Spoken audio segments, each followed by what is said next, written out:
Good morning students. आज हम लोग भारत की पंचायती राज व्यवस्था को देखेंगे। इससे पहले हम संघ की व्यवस्था, देश की, हमारे राष्ट्र की व्यवस्था तथा राज्य की राजनीतिक व्यवस्थाओं को हम देख चुके हैं। अब हम तीसरे स्तर पे, स्थानीय स्तर पर भारत की पंचायती राज व्यवस्था, रूरल सिस्टम के बारे में देखेंगे।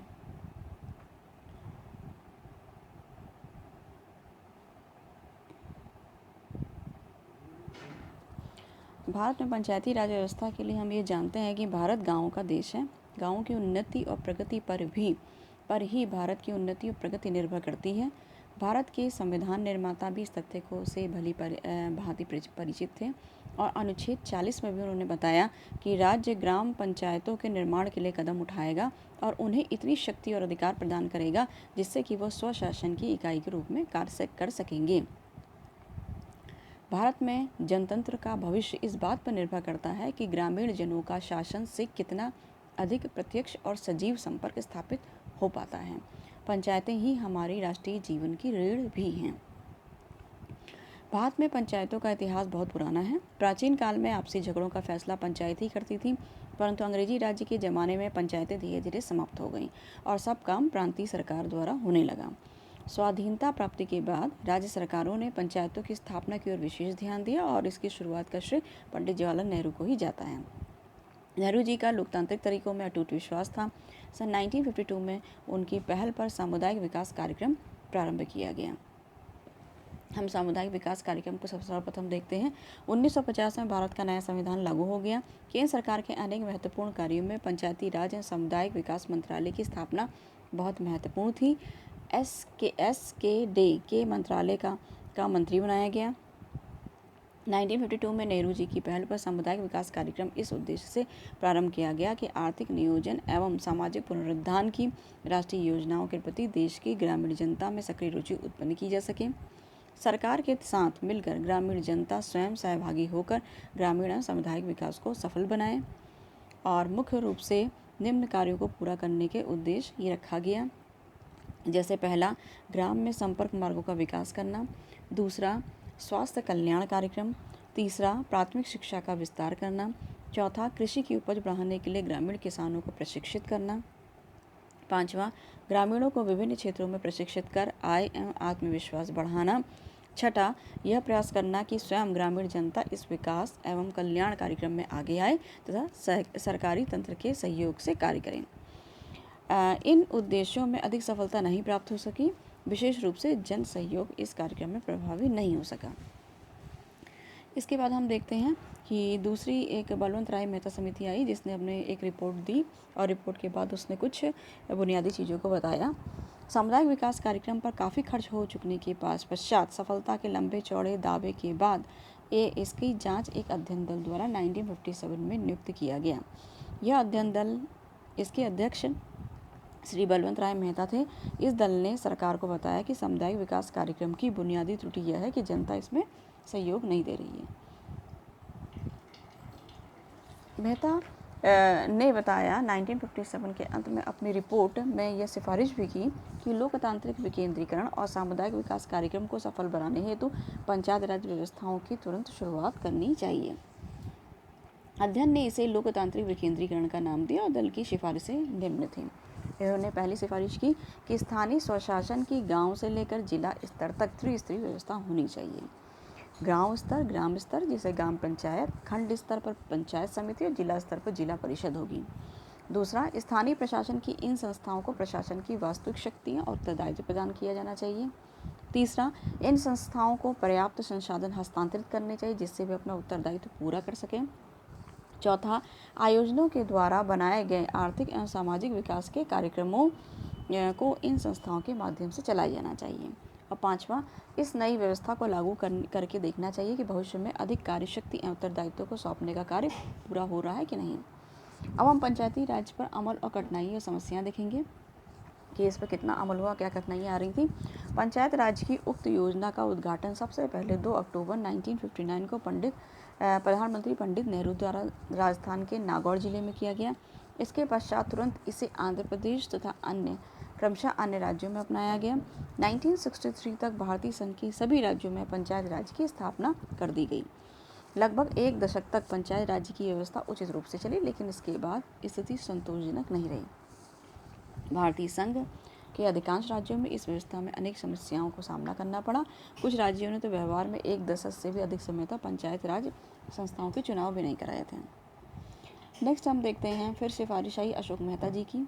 अशोक मेहता की समिति ने कुछ सिफारिशें की, कुछ उसमें प्रावधान बताएं, कुछ संशोधन किए। जनता पार्टी ने 12 सितंबर 1977 को पंचायती राज संस्थाओं की कार्यप्रणाली का अध्ययन करते हुए एवं प्रचलित ढांचे में आवश्यक परिवर्तन सुझाने हेतु एक उच्च स्तरीय समिति नियुक्त की। अशोक मेहता इस समिति के अध्यक्ष थे। समिति ने 1978 में अपनी रिपोर्ट केंद्र सरकार को सौंप दी और निम्न सिफारिशें की गई। पहली सिफारिश, जिला परिषद को मजबूत बनाया जाए तथा ग्राम पंचायत की जगह मंडल पंचायत की स्थापना करेंगे। पंचायती राज व्यवस्था संस्थाओं के संगठन के इस 2 स्तर होंगे, जिला परिषद तथा मंडल पंचायत। दूसरा, राज्य में विकेंद्रीकरण का प्रथम स्तर जिला हो तथा जिला परिषद को समस्त विकास कार्यों का केंद्र बिंदु बनाया जाए।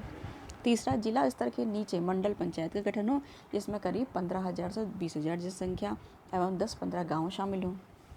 नेक्स्ट, ग्राम पंचायत तथा ग्राम समिति को समाप्त कर देना चाहिए। नेक्स्ट, मंडल पंचायत तथा जिला परिषद का कार्यकाल 4 वर्ष हो। नेक्स्ट, पंचायती राज संस्थाओं के चुनाव में राजनीतिक दलों को भाग लेना चाहिए। और सातवां, उन्होंने कहा कि पंचायती राज संस्थाएं समिति प्रणाली के आधार पर अपने कार्यों का संपादन करें। इस प्रकार अशोक मेहता की सिफारिशों के पश्चात डॉक्टर PVK राव समिति की कुछ सिफारिशें आईं। 1985 में डॉक्टर PVK राव की अध्यक्षता में एक समिति ग्रामीण विकास तथा गरीबी उन्मूलन के लिए उपयुक्त प्रशासनिक व्यवस्था की सिफारिश करने हेतु गठित की गई थी। इस समिति ने राज्य स्तर पर राज्य विकास परिषद, जिला स्तर पर जिला परिषद, मंडल स्तर पर मंडल पंचायत तथा ग्राम स्तर पर ग्राम सभा के गठन की सिफारिश की थी। समिति ने विभिन्न स्तरों पर अनुसूचित जाति, जनजाति एवं महिलाओं के लिए आरक्षण की भी सिफारिश की, लेकिन समिति की सिफारिश को अमान्य कर दिया गया। इसके बाद डॉक्टर LM सिंघवी समिति आई। उन्होंने कुछ सिफारिशें की। 1987 में पंचायती राज संस्थाओं के कार्यों की समीक्षा करने तथा उसमें सुधार करने के संबंध में सिफारिश करने के लिए सिंघवी समिति का गठन किया गया। इस समिति ने गाँवों के पुनर्गठन और पंचायतों को पर्याप्त वित्तीय साधन सुलभ कराने की सिफारिश की थी। 1988 में पंचायती राज संस्थाओं पर विचार करने के लिए PK थुंगन समिति का गठन किया गया। इस समिति ने अपनी रिपोर्ट में कहा कि पंचायती राज संस्थाओं को संविधान में स्थान दिया जाना चाहिए। 1989 में राजीव गांधी सरकार द्वारा 64वीं संविधान संशोधन विधेयक लोकसभा में प्रस्तुत किया, लेकिन इस विधेयक को राज्यसभा में आवश्यक बहुमत प्राप्त नहीं हो पाया। 10वीं लोकसभा चुनाव के बाद स्थानीय केंद्रीय सरकार द्वारा पुनः इस दिशा में प्रयास किया गया। 1993 में पंचायत राज या ग्रामीण क्षेत्रों में स्थानीय स्वशासन के संबंध में 73वां संविधान संशोधन अधिनियम पारित हुआ। ये 73वां संविधान संशोधन अधिनियम 1992 में पारित हुआ। उसमें क्या चीज़ें थी उसमें हम देखते हैं। इस संशोधन द्वारा संविधान में एक नया भाग 9 तथा 16 अनुच्छेद व एक नई अनुसूची 11वीं अनुसूची जोड़ी गई और पंचायती राज व्यवस्था को संवैधानिक दर्जा दे दिया गया। इस अधिनियम 25/4/1993 से लागू हुआ। इस संवैधानिक संशोधन के आधार पर पंचायत राज के संबंध में निम्न व्यवस्थाएं की गई थी। सबसे पहले संरचना इसके देखेंगे। गांव सभा। इस अधिनियम में प्राथमिक स्तर पर गांव सभा की व्यवस्था की गई। प्रत्येक गांव के सभी वयस्क नागरिकों से मिलकर बनने वाली सभा को गांव सभा का नाम दिया गया। वह ग्रामीण क्षेत्र में स्थानीय स्वशासन की प्रत्यक्ष लोकतांत्रिक संस्था है। यह गांव सभा गांव स्तर पर ऐसी शक्तियों का प्रयोग करेगी और ऐसे कार्य भी करेगी जो राज्य विधानमंडल विधि बनाकर निश्चित करेगा। इसके बाद त्रिस्तरीय ढांचे की बात हुई। गांव सभा के अतिरिक्त त्रिस्तरीय पंचायत राज व्यवस्थाओं की व्यवस्था की गई। पंचायत राज व्यवस्था के 3 स्तर होंगे। ग्राम स्तर पर ग्राम पंचायत, विकास खंड या मध्यवर्ती स्तर पर खंड समिति और क्षेत्र समिति या पंचायत समिति, जिला स्तर पर जिला परिषद। लेकिन जिन राज्यों या संघीय राज्य क्षेत्रों की जनसंख्या 20 लाख से कम है, उन्हें स्वयं अपने संबंध में इस बात पर निर्णय लेना होगा कि मध्यवर्ती स्तर पर पंचायत राज संस्था रखी जाए या नहीं। अब हम देखते हैं पंचायतों की संरचना को। पंचायतों के सभी स्थान पंचायती राज क्षेत्र के प्रादेशिक निर्वाचन क्षेत्रों से प्रत्यक्ष निर्वाचन द्वारा चुने गए व्यक्तियों से भरी जाएंगे। इस उद्देश्य के लिए प्रत्येक पंचायत क्षेत्र को ऐसी रीति से निर्वाचन क्षेत्रों में विभाजित किया जाएगा कि प्रत्येक निर्वाचन क्षेत्र की जनसंख्या और उसको आवंटित स्थानों की संख्या के बीच अनुपात समस्त पंचायत क्षेत्र में यथासाध्य एक ही हो। ग्राम स्तर पर पंचायत का अध्यक्ष होगा। ऐसी रीति से इसको चुना जाएगा जो राज्य विधानमंडल विधि द्वारा निर्धारित करेगी। मध्यवर्ती और जिला स्तर पर पंचायत के अध्यक्ष का निर्वाचन उसके सदस्यों द्वारा अपने में से किया जाएगा। राज्य सरकार यदि चाहे तो विधि बना करके ग्राम पंचायत के अध्यक्ष को माध्यमिक स्तर व माध्यमिक स्तर के अध्यक्ष को जिला परिषद के सदस्य के रूप में उपबंधित कर सकती है। राज्य विधानमंडल विधि द्वारा ऐसे लोकसभा व विधानसभा के सदस्यों जिनके निर्वाचन क्षेत्र का कोई विभाग किसी भी माध्यमिक या जिला पंचायत क्षेत्र में आता हो तथा ऐसे राज्यसभा व विधान परिषद सदस्य जो उस क्षेत्र में मतदाता के रूप में पंजीकृत हैं को माध्यमिक और जिला पंचायत का सदस्य बना सकती है। चुनाव की विधि को हम देखेंगे। पंचायत स्तर पर सभी ग्राम पंचायतों का चुनाव प्रत्यक्ष रूप से होगा। जिला परिषद के स्तर पर अप्रत्यक्ष चुनाव होगा। मध्यवर्ती स्तर की संस्था के अध्यक्ष का चुनाव प्रत्यक्ष हो या अप्रत्यक्ष यह संबंधित राज्य सरकार द्वारा ही निश्चित होगा। आरक्षण। ग्राम पंचायतों में अनुसूचित जाति, अनुसूचित जनजाति और महिलाओं के लिए स्थान आरक्षित किए गए हैं।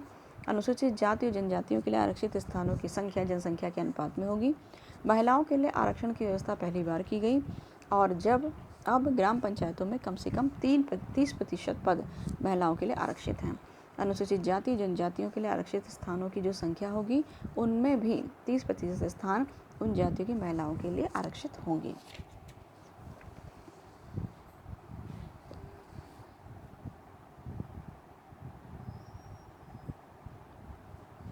अनुसूचित जाति, अनुसूचित जनजाति और स्त्रियों के लिए आरक्षण की व्यवस्था ग्राम पंचायतों के अध्यक्ष सरपंच के लिए भी की गई। अनुसूचित जाति और अनुसूचित जनजातियों के संबंध में अध्यक्ष पद के लिए उसी अनुपात में स्थान आरक्षित होंगे जिस अनुपात में उस क्षेत्र में उसकी जनसंख्या है। ग्राम पंचायतों में अध्यक्ष पदों की कुल संख्या के 1/3 भाग महिलाओं के लिए आरक्षित होंगे। प्रत्येक खंड में ग्राम पंचायत के अध्यक्ष पद पर महिलाओं के लिए यह आरक्षण चक्रानुक्रम बाय रोटेशन से आवंटित किया जाएगा। अनुसूचित जातियों जनजातियों के लिए यह आरक्षण इस अवधि तक प्रभावी रहेगा जिस अवधि तक अनुच्छेद 334 के अधीन उन्हें आरक्षण प्राप्त है। 62वें संवैधानिक संशोधन के अनुसार वर्तमान समय में यह अवधि 25 जनवरी 2000 ईस्वी तक है। महिलाओं के लिए आरक्षण की कोई भी समय सीमा निर्धारित नहीं की गई है। राज्य विधानमंडल को यह अधिकार होगा कि यदि वो उचित समझे तो ग्राम पंचायत में अध्यक्ष पद पर अन्य पिछड़े वर्गों के लिए आरक्षण की व्यवस्था कर सकती है। अनुसूचित जातियों जनजातियों या महिलाएं जिनके लिए आरक्षित स्थानों की व्यवस्था की गई उन्हें समान निर्वाचन क्षेत्रों से भी चुनाव लड़ने का अधिकार होगा। अब हम सदस्यों की योग्यताएं देखते हैं। नागरिक ने 21 वर्ष की आयु प्राप्त की हो, वह व्यक्ति प्रवृत्त विधि के अधीन राज्य विधानमंडल के लिए निर्वाचित होने की योग्यता आयु के अतिरिक्त अन्य योग्यताएं रखता हो, और तीसरा, यदि वह संबंधित राज्य विधानमंडल द्वारा निर्मित विधि के अधीन पंचायत का सदस्य निर्वाचित होने के योग्य हो। इनका कार्यकाल 5 वर्ष का होगा। इससे पूर्व भी इसका विघटन किया जा सकता है यदि उस समय प्रवृत्त किसी विधि के अधीन ऐसा उपबंध हुआ। किसी पंचायत के गठन के लिए चुनाव 5 वर्ष की अवधि या पूर्व उनके विघटन की तिथि से 6 माह की अवधि समाप्त होने के पूर्व करा लिए जाते हैं। पंचायतों के निर्वाचन। पंचायतों के निर्वाचक नियमावली तैयार करने और पंचायतों के सभी निर्वाचनों के संचालन का अधीक्षण, निर्देशन, नियंत्रण राज्य निर्वाचन योग्य आयोग में निहित होगा। इस कार्य के लिए राज्य में एक राज्य निर्वाचन आयुक्त की नियुक्ति की जा सकती है। अब शक्तियाँ, अधिकार तथा इनके कर्तव्यों को देख लेते हैं, इनके दायित्व को देख लेते हैं, ये किस प्रकार के कार्य करते हैं ये देखते हैं। इस संविधान के उपबंधों के अधीन रहते हुए राज्य का विधानमंडल विधि द्वारा पंचायतों को शक्तियाँ कुछ अधिकार देता है जो निम्न प्रकार से हैं, जो उसे स्वायत्त शासन संस्थाओं के रूप में योग्य बनाती हैं। इनके पास 11वीं अनुसूची में कुल 29 विषय हैं। कृषि तथा कृषि विस्तार, भूमि सुधार, चकबंदी, भूमि अनुरक्षण, लघु सिंचाई, जल प्रबंध, जल आच्छादन, पशुपालन, दुग्ध उद्योग, मुर्गी पालन, मत्स्य उद्योग, सामाजिक वनोद्योग एवं फार्म वनोद्योग, लघु वन उत्पाद, लघु उद्योग जिसमें खाद्य प्रसंस्करण उद्योग भी हैं, खादी, ग्राम कुटीर उद्योग, ग्रामीण आवासन, पेयजल, ईंधन चारा, सड़कें, पुलिया, पुल, नौघाट, जलमार्ग, संचार के साधन, ग्रामीण विद्युतीकरण, गैर पारंपरिक ऊर्जा स्रोत, गरीबी उपशमन कार्यक्रम, शिक्षा, प्राथमिक और माध्यमिक विद्यालय, तकनीकी प्रशिक्षण, व्यावसायिक शिक्षा, प्रौढ़ अनौपचारिक शिक्षा, पुस्तकालय, सांस्कृतिक क्रियाकलाप, बाजार व मेले, स्वास्थ्य एवं स्वच्छता जिसमें अस्पताल, प्राथमिक स्वास्थ्य केंद्र, औषधालय भी हैं, परिवार कल्याण, स्त्री बाल विकास, समाज कल्याण, विकलांग और मानसिक रूप से अविकसित हैं जो लोग, जनता के कमजोर वर्ग का, विशेष रूप से अनुसूचित जाति जनजातियों का कल्याण, लोक वितरण प्रणाली, सामुदायिक आस्तियों का अनुरक्षण, ये सब विधियों पर पंचायती राज व्यवस्था के अंतर्गत नियम कानून का निर्माण होता है। इन विषयों पर पंचायतों को विधि बनाने की शक्ति प्रदान की गई है। अब कर अध्यारोपित करने की शक्ति। राज्य विधि द्वारा किसी भी पंचायत को कर, शुल्क, पथकर आदि का उद्ग्रहण करने, संग्रह करने, विनियोजित करने के लिए प्राधिकृत कर सकता है। अब हम देखते हैं वित्त आयोग की नियुक्ति।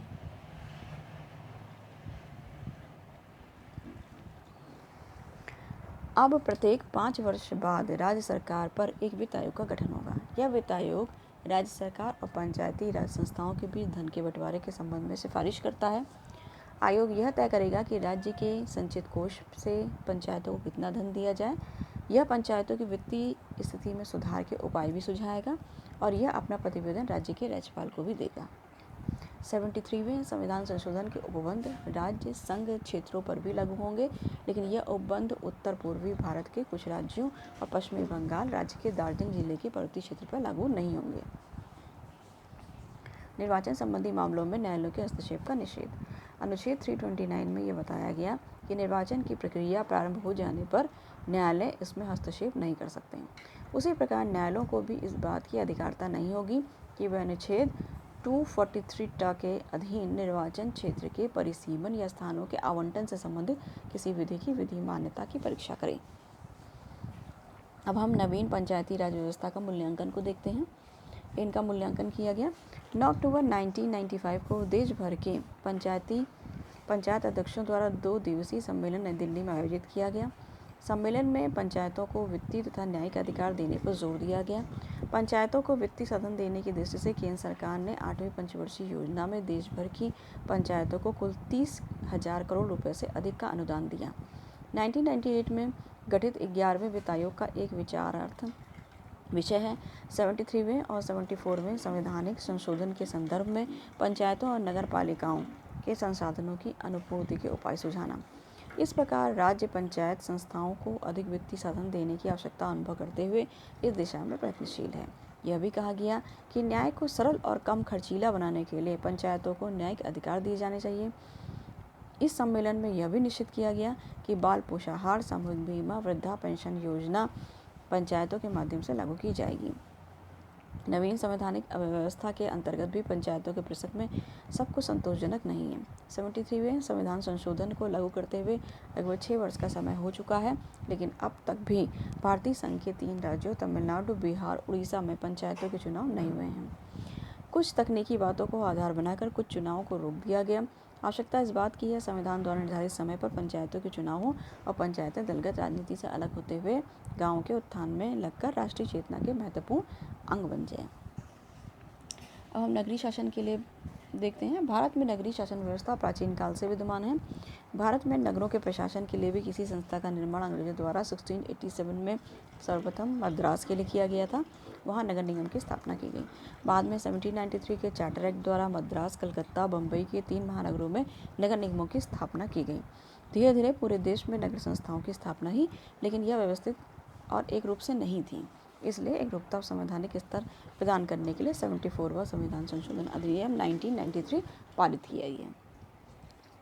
हम ये देखते हैं कि ग्रामीण संस्थाओं, पंचायती राज व्यवस्थाओं के उनके विकास के लिए कई प्रावधान किए गए, कई समितियां आई और ये कहा गया कि राज्य से हट करके एक अलग व्यवस्था हमारी छोटे स्तर पर, स्थानीय स्तर पर होती है। इस छोटे स्तर को 2 पार्ट में बांटा गया। स्थानीय स्तर को, जिसको ग्रामीण व्यवस्था या शहरी व्यवस्था कहा गया, नगरीय व्यवस्था कहा गया। ग्रामीण व्यवस्था के लिए जो प्रावधान किए गए वो 73वें संविधान संशोधन के अंतर्गत किए गए और नगरीय व्यवस्था के लिए 74वें संविधान संशोधन के अंतर्गत किए गए।